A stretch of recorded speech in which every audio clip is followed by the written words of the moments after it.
This morning, her story is about a woman who's teaching the whole town to love music.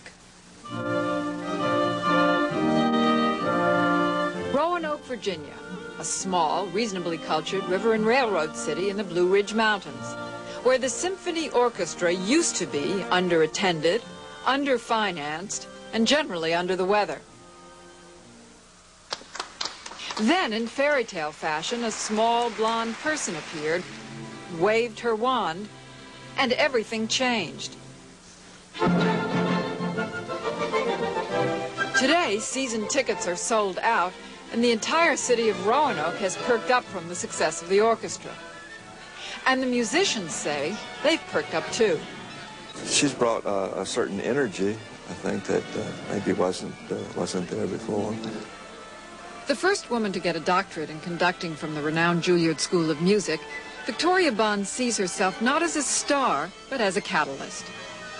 The word conductor, to me, is an extremely revealing word because it implies that you are conducting energy from one place to another.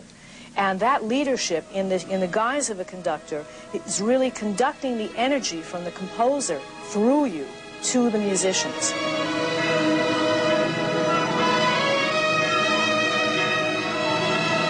Musicianship runs in Victoria's family. Her father sang for the New York City Opera.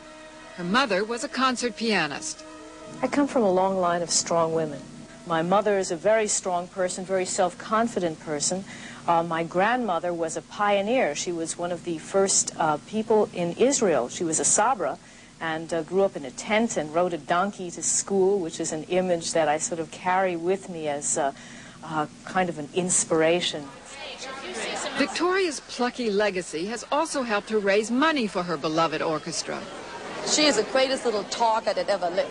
I mean, she goes here to a Rotary or Kiwanis luncheon and talks to these guys, and it works.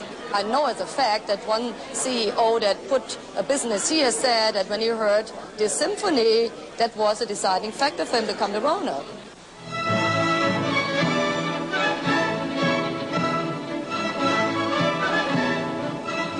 Many conductors would not be comfortable with a double role of artist and money raiser. It was good enough for Beethoven. He had to do it a lot in his life, and so did Mozart. I mean, you read the majority of his correspondence, and so much of it is asking for money, and I figure if it's good enough for them, who am I to quibble? As for the rest of Victoria's life, there is a husband of 15 years, Stephen Peskin, a New York lawyer, and there is a continuing love of horses. But even on a horse, is music forgotten? No, music is going through my head all the time. The symphony that we're doing on our opening concert, the Beethoven 7th, to me is almost like the kind of energy and rhythm that a horse has. So I find horses very musical.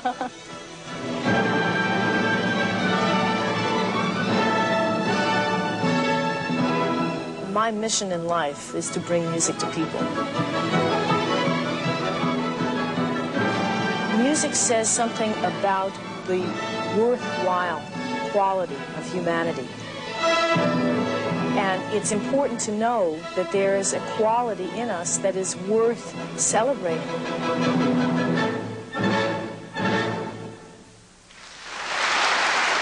For today, this is Betty Rollin, NBC News, Roanoke, Virginia. And on that note, time for a station break.